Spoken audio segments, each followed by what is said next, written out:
Broadcasting live from the Business RadioX studios in Phoenix, Arizona, it's time for Phoenix Business Radio, spotlighting the city's best businesses and the people who lead them.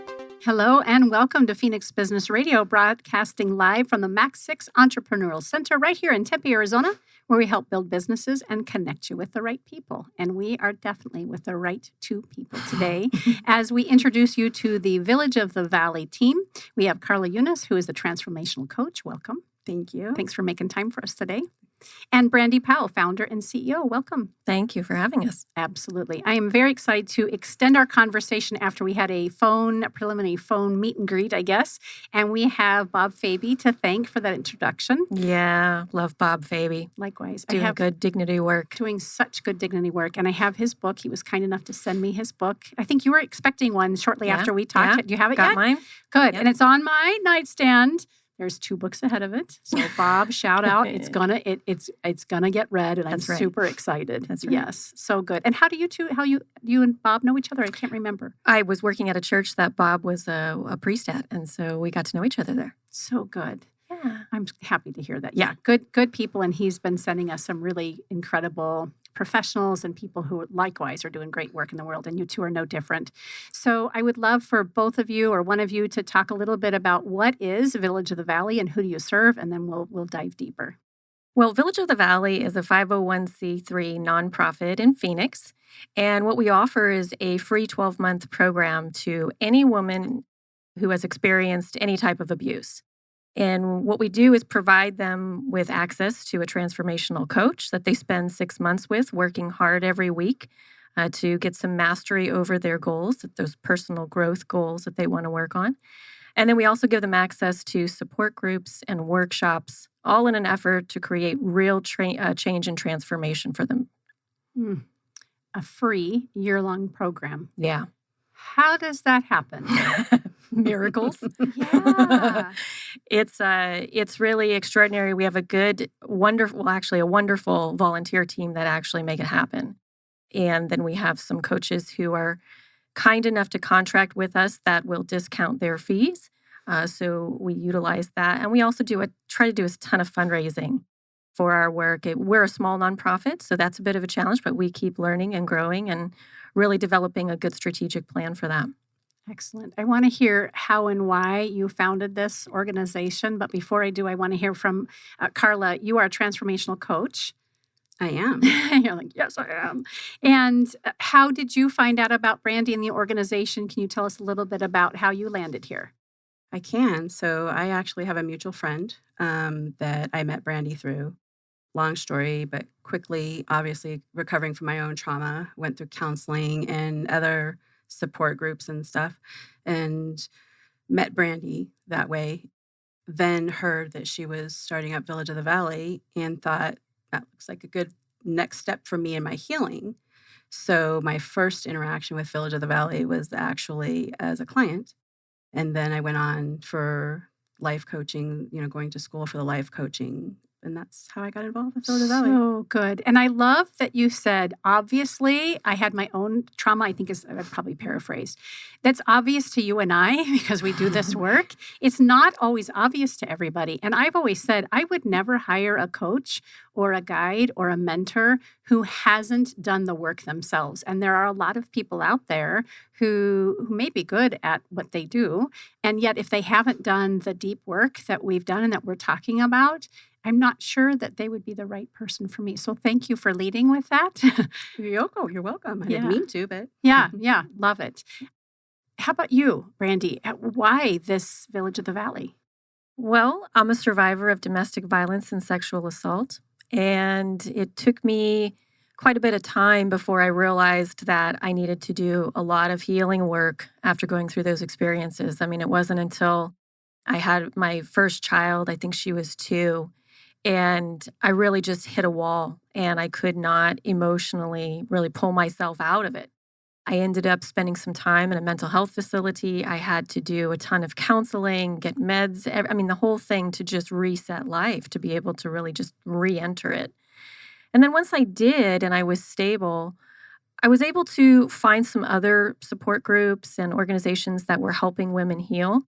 And I went through a program that really worked on that. And during that time, I really found that I had this passion in my heart to be with other women who were doing the same work that I was. And that's really what started everything. I mean, that was back in 2007. And I just have not been able to turn that passion kind of off.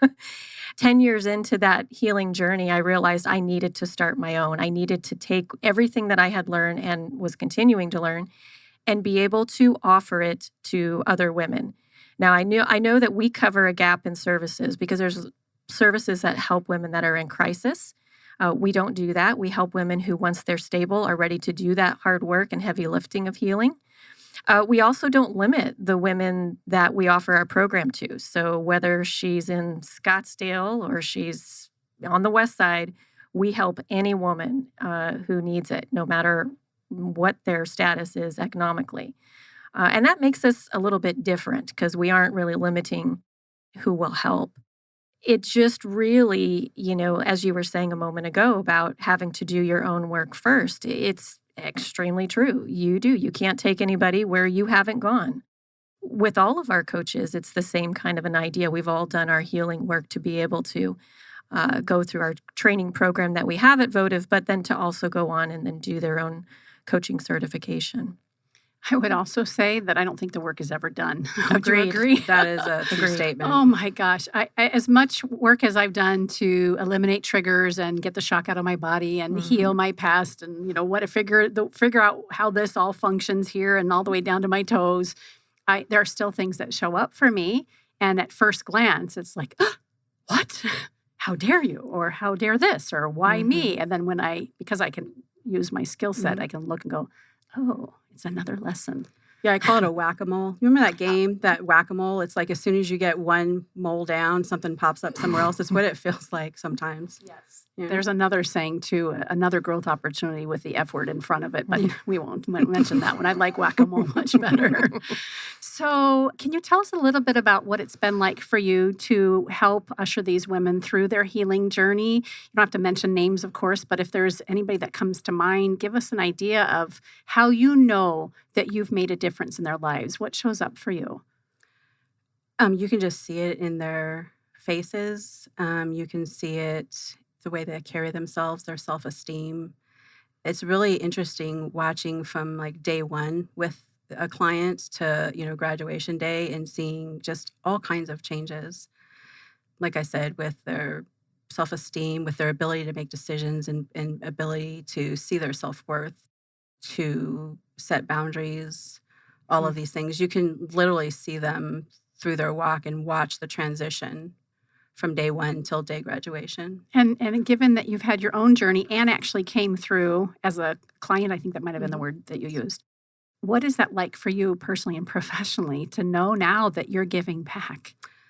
It's always what I wanted to do. My whole life, I actually have a bachelor's degree in psychology, but learned at 25 that I was too close to the trauma at that time, that I hadn't done my own healing. So I've known all along that I want to be able to help others, and having gone through now, all of the healing that I've been through, like the past, 6 years or so, 7 years. It's just a testament when I have the ability to look at these ladies and go, I know I've been there. This program works. And just see the growth. And it's like mama bear a little bit. Like there's always a mama bear in me, but it looks very different these days. Before it was like a little on the aggressive side, protection mode. But now it's just like a warm, loving, caring when you see the women's change. Incredible. And you had mentioned, Brandi, that you offer services all throughout Arizona. How do women come to find out about you guys?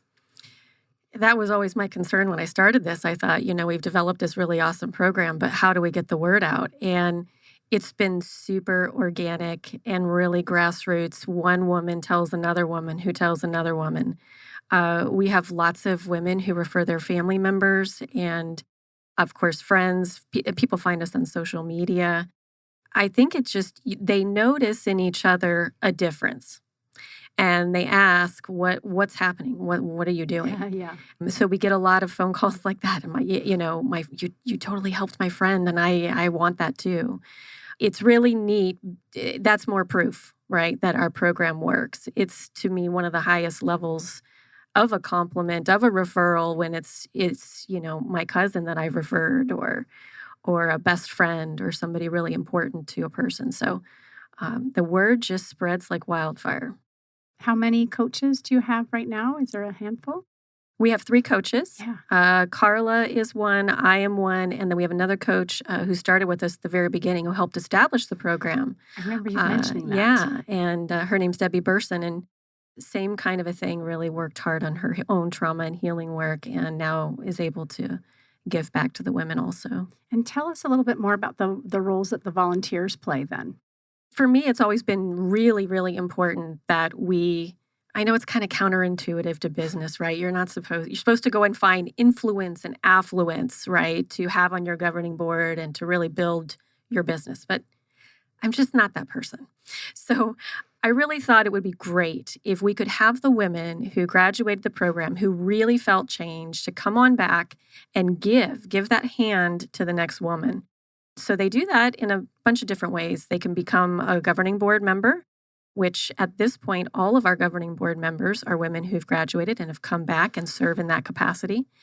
We also have a big committee that really runs the program. We call that our Compassion Meets Action Committee. And they have so many different roles they play, from fundraising to social media to community engagement to donor support. I mean, they're really brilliant, wonderful women. And then we have other women who want to give back and help and support the organization by donating. And so it's really great. So many of our donors are women who want to help, even if they don't have that much. They always want to just do something to give back. Anything to add to that, or did she cover that all? No, I think she did a pretty good job of that. Yeah. Covering it, yeah. So tell us about the program, and both of you can jump in there and do that. How does the program work itself? You said it's 12 months, and 6 of those months you're working directly with a transformational coach. So Right. tell us a little bit more about that. Well, unfortunately, sorry, Carla, unfortunately, we have a waiting list because Oh, of there's course. so much interest and so much desire for it. But they'll get added to our wait list. And then each semester, we have 2 semesters a year. So each semester, they have an opportunity to start with their coaching, and then they'll meet with that coach one-on-one. Carla, can you really speak to that whole experience with what they're doing when they're meeting with their coach? From the client perspective? Yeah. Sure. Basically, you're meeting once a week with a coach. We have homework assignments type things, worksheets that we work through that are geared towards boundaries and different various things. And it's a lot of work. It really is mentally a lot of work, and emotionally. I mean, as you know, when you're healing, it's like you've got to open up the wound and clean it out. And so it can be messy and it can be rough at times emotionally, but it's very rewarding, also, as you know, is at the end. And so it's just very, I felt very supported. I felt very encouraged. And I really felt like Brandi was actually my coach. And I felt like she was probably like my biggest cheerleader. I remember on day one, I just happened to mention that I actually wanted to do something like what she was doing, and not meaning Village of the Valley. And I remember her look, she's like, oh, okay, we'll see how that goes. Knowing in that moment that, yes, you're going to be part of the team. No, actually, probably Oh. that was day one, probably. Oh, she said, can you see that? You have to I knew. swivel. I knew. She's like, I knew. Got to swivel. Okay, so there you go. There's that portion of it. But at the same time, you sharing that, thinking, I'm intrigued by this enough that I'd like to do, and you had mentioned you'd always want to do something like this. In that moment, the first time I said that, I had no intentions of it necessarily being Village of the Valley. I didn't know that was an option for me. I just knew that I had a story, and I had a healing portion of that story, that at the end of the day, if what has happened to me in my past, if any of this can be helped and given back to the world, then that, I don't want to say makes it worth it, because in a real world, I'd like nobody to deal with this stuff, but it brings value. It brings value to the world, right? When I can give back. And so I didn't know that. And I remember a couple months in, when I was writing down a goal and I was saying that I wanted to do that, it took me a long time to even write it down. And she's like, write it down. And I'm like, okay. But yes, when she asked me if I would be consider it to be a coach with Village of the Valley, it was like I'd earned my PhD, like Yes. honestly. So it was pretty exciting. Yeah. Yeah. Are either of you willing to talk a little bit about your own journey through the healing process or even before that? How did you know? So for our listeners who may be very private about what they're experiencing, how do they know it's time to get help? And to the degree that you are willing to share it through the lens that you personally experienced it yourself as well. I can speak on that. You've already done a little bit of that. Okay. So I had a lot of childhood trauma. I had a stepfather who was pretty abusive, pretty controlling. And I would say that by the time I was 12, like I really didn't know and understand that my voice mattered, Mm. that I was worth advocating for, that anything that I said would even make a difference. And so when I was a teenager, then I was also sexually assaulted. So by the time that I was 12, 13 years old, I'd pretty much endured just about every type of abuse that there was. I remember that when the sexual assault happened, my mom did take me to a counselor. And after one session, it was like, oh, she seems to be doing fine. And I didn't understand like what that meant really, because I don't like as a 12-year-old or 13-year-old, but as an adult looking back, it's like, how could someone be fine going through that, right? It just doesn't make sense to me. And so over the years, you just learn to live in your trauma and to live in the coping skills and survival mode. And wasn't until, and I did a pretty good job of it, maintaining until I didn't. People, they deal with their shame and their all of these things in different ways. Some people do drugs. Some people do, drink, become alcoholics. Some people become perfectionists, right? I was a perfectionist. And so I thought I was doing like amazing because I was functioning well in the world. But what that really did was just kind of prolong the inevitable because I didn't see, my coping skills kind of blended with the world, right? And was acceptable to the world. But then things started to pop out. I laugh about it now, but I became a supervisor at my current job. And one thing I'll learn is that what I've learned is that when you're put in a position of authority, like your strengths shine, but so do your weaknesses. And so I had a huge authority issue, which is a problem, a huge anger issue, which is a problem, right? And as long as I could isolate myself, that doesn't ever show, right? But when you're in a position of leadership, it shows. And my boss basically said to me, I would hate to lose you because you can't control the anger, right? Hmm. So I would have outbursts of anger at work, frustration with whatever the power structure is, whether it be a patriarchy, whether it be whatever. And so a lot of shame, a lot of guilt feeling, and a lot of outbursts with, anger, a lot of isolation. And so I went into counseling. I took about a day and a half to cry about that and figure out like what was I going to do? Did I leave the company? But then I decided to get into counseling, and I did, I think, about 4 to 6 months of counseling. And then I did another, like 12-week program. But what I found was when the counseling was done, when the 12-week program was done, then now I know I'm healed enough to know that I don't want to isolate, but I don't know how to go out and not isolate because it's really all I'd ever done. Now I'm aware. Right. It's all right here.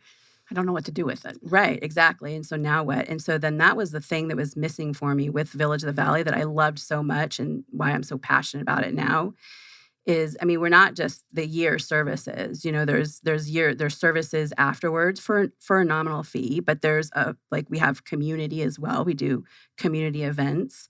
And so if you choose to not be alone, you're not alone. And sometimes it's a choice, we have to make the choice to do something different. And in that moment, about, 8 years ago now, 6 years ago, when my boss said that to me, I made a choice to do something different because my old MO would have been just to leave, run, go find another job. But then something I had always said to people is like, wherever you go, there you are. Sometimes you are the center of your world. Yeah, and when you go with you. Your trauma goes with you, Yep. right? And so wherever I was, I was either going to have to be happy being stagnant in my old self or move on. And so I just chose to move on in my growth.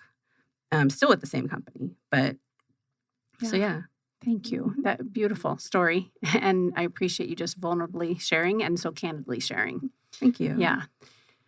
We tend to do that at Village of the Valley. Yes. We tend to get real candid. We do. Real quickly, too. Yeah. And in that community, people who maybe are kind of new or haven't had the opportunity to maybe practice that, I'm sure it's very helpful for them to hear the stories from other people. Yeah. That's part of what we do on our very first session. We give an opportunity for our coach to share a bit of her story and for our client to do the same, creating that safe space between the both of us, building some trust together. It's real important that our coaches are able to be vulnerable and model that for the clients in all the capacities, whether it's the coaching sessions or the groups or what have you. We think that it is authentic. We highly value authenticity. Highly value. So you have a wait list right now. Are you looking for additional coaches? Yes. So talk to us about who's a good fit and how we can help put the word out for that. Well, we've actually got a really big initiative this year for 2023. We're working on, it's called the Empowered Life Project. And the goal for this project is to be able to meet a 20% growth. And so what we're doing is really trying to get the word out so that we can begin to get people interested in supporting that growth. We really want more women to be able to access our program. And that requires, because we're a nonprofit, it also requires more funding. And, it's really exciting. We call it that empowerment project because, empowerment is really this process of growing stronger and becoming more confident. And that's so much of our program. So we're really working this year to the committee and the governing board are really focusing in on this initiative so that we can bring in more people and another coach. We've got a gal who's currently going through the program who originally started way back in 2017, sitting down at the table with me when I was building a team and saying, look, I can't do this alone. I need you. And she was one of the 5 that I had reached out to. And she was in for a while. She had to step away for some personal reasons, but she's come back this year. I love that. She's going through the program. She's also going and getting her certification right now, her coaching certification. And then she'll be trained in the program so that next year she's ready to go. So yes, we are always considering how we can meet the demand, meet the need. About how many, you mentioned that you work full-time as well. I do. Yes. So about how many hours would a transformational coach with you guys expect to donate and give their time to? Well, we have Carla at this point. She's got 1 client on her roster, and then she's bumping that up, I think, to 2 or 3 next semester. And my other coach, she has anywhere between 4 and 6. So it kind of depends on their schedule and availability. Correct. And the demand too. Okay, that's helpful. Yes. So because it is a 12-month process, there's a length involved in being with a client. There's a time frame and dedication that you're giving to that. And so even though we do have that wait list, we don't try to rush it along just to meet the need. We really care about the quality of the program and what we're being able to help women with. We've talked a lot also about the one-on-one coaching, but there's also the workshops that we do and then the book work with the support groups. Our support groups run twice a year. They're about 12 weeks in length each. And it's the same kind of an idea, working on general personal growth topics.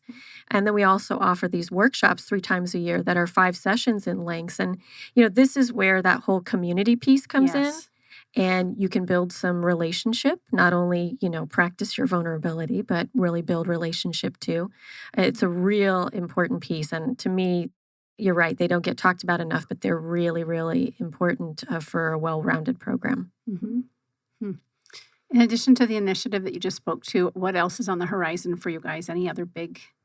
Do you want to talk about your long-term goal of a hotel? Oh, my long-term. Okay. Well, it's the big dream. This is the 5-10-year plan, just FYI. I love it. We help a lot of single moms. About 25% of our women are single mothers who have children in the home.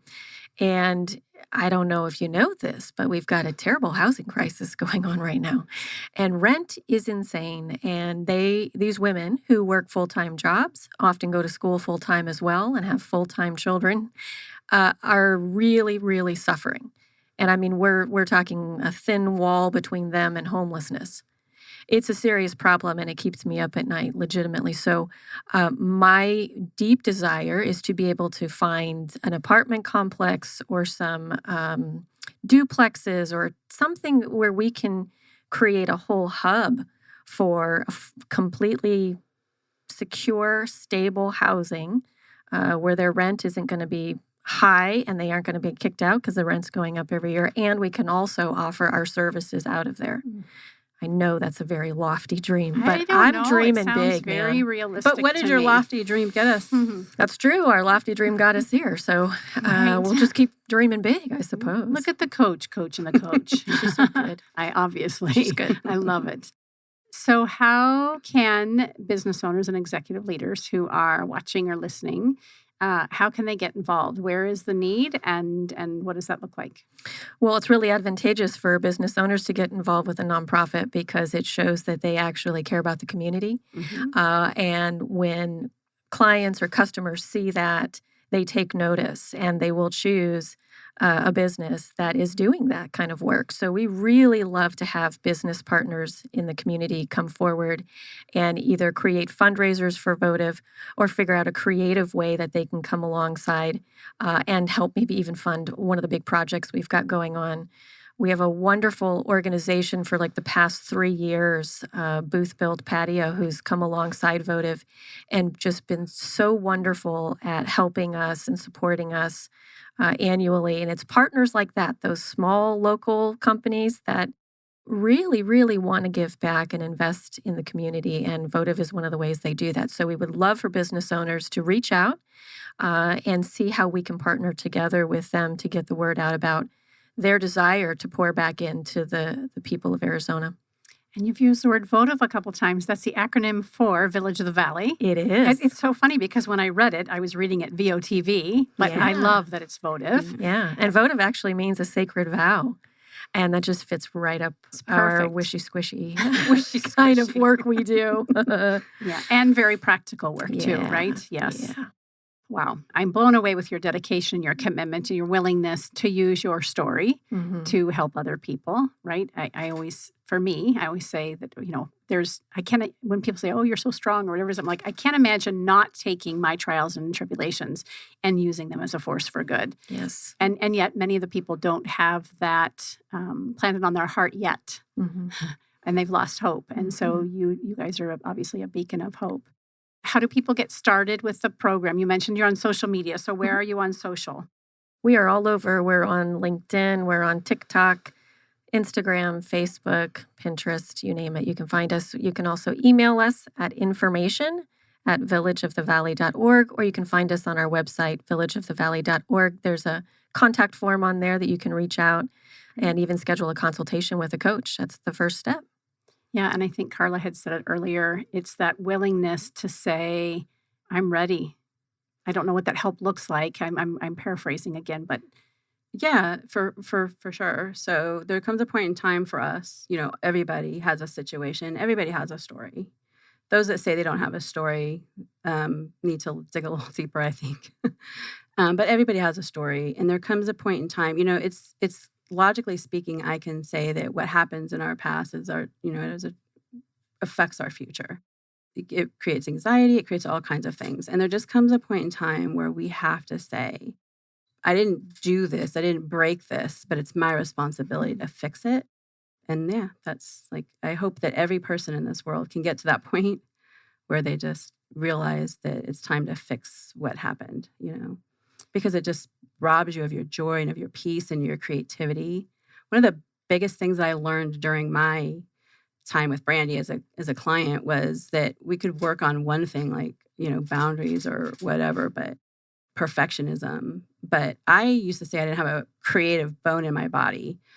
I just didn't know. That was for other people, right? It wasn't for me because I was just too busy trying to live the day to day, But creativity is huge. And as I've healed, my creativity and my love for creativity and the arts and stuff has completely changed. And I'm constantly trying to push my perfectionism with my creativity. And I never really saw that even coming, right? So there's so much reward that comes from healing that you don't even imagine. You just have to take one step that makes the decision to actually just do something different. Yeah, you don't have to know how, right? That's what I hear you both saying. Right. You don't have to know how. You just have to be willing and have the Mhm. desire to look outside of yourself for a moment and go, Right. maybe this is a story that I've been telling myself and I've been a casualty of somebody else's poor decision. Mhm. And I can make a difference for me first. I've also learned that when you make a difference for yourself, you affect the community around you, the family around you. I've seen differences in the way that I interact with family members, with my mom.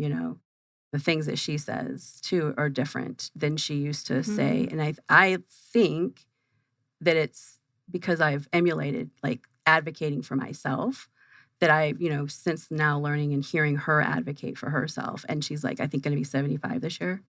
That's part of the reason I think why we call it Village of the Valley is we're working with one woman at a time, right? Or a group of women, but the impact is those that are in the house, those that are in the family, is like those are in the community. So, and I've seen in my own personal experience that. What keeps showing up for me as you're sharing that, Carla, is that when we shift and change who we are for the better, for the greater good, and we love ourselves more deeply because we're willing to forgive and heal and do whatever it takes, right, to make that happen, we also can change the trajectory of our family history. And I feel like, Brandi, you and I talked about that a little bit on our call when we thought we might come together for this interview. Is there anything you want to share about that? I know from my own growth work, part of some of the decisions I've made about boundary setting and having my voice and using the way that I do is so that my kids have me as a model, and some of the dysfunction that happened in our family previously stops with me. Yes. What would you Precisely. both add to that? I mean, you said it perfectly. I think that the women we work with, because they do experience authentic change, they can't help but affect everybody else around them.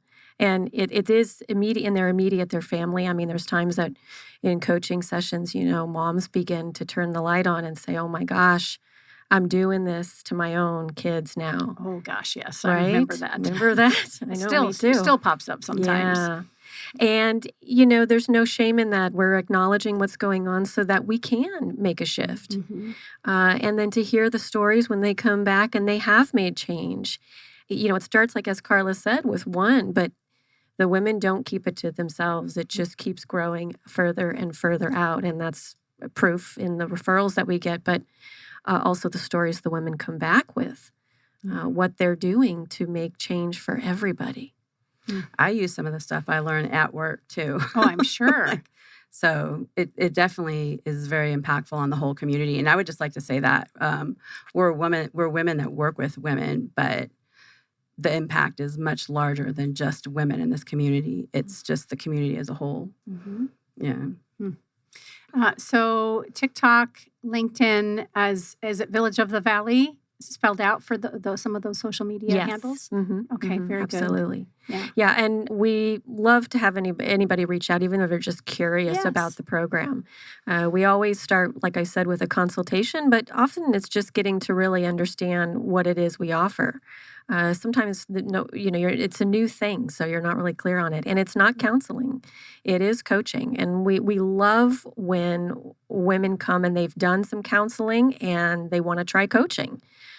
Coaching is different in that, we don't get focused in on the past so much. We really are looking at the now and how do we take action to make change to move forward. And we are using tons and tons of tools and different strategies to be able to do that. Not everything works with everybody. So we find the right ones that will work. And so I would just say, even if you're curious, reach out and let's connect and talk about it and figure out what would be a good plan for you. Yes. And again, for our business owners and executive leaders, reach out to see where you can lend a hand and be a champion for the work that you guys are doing. That'd be wonderful. That would be amazing. Yeah. Yes.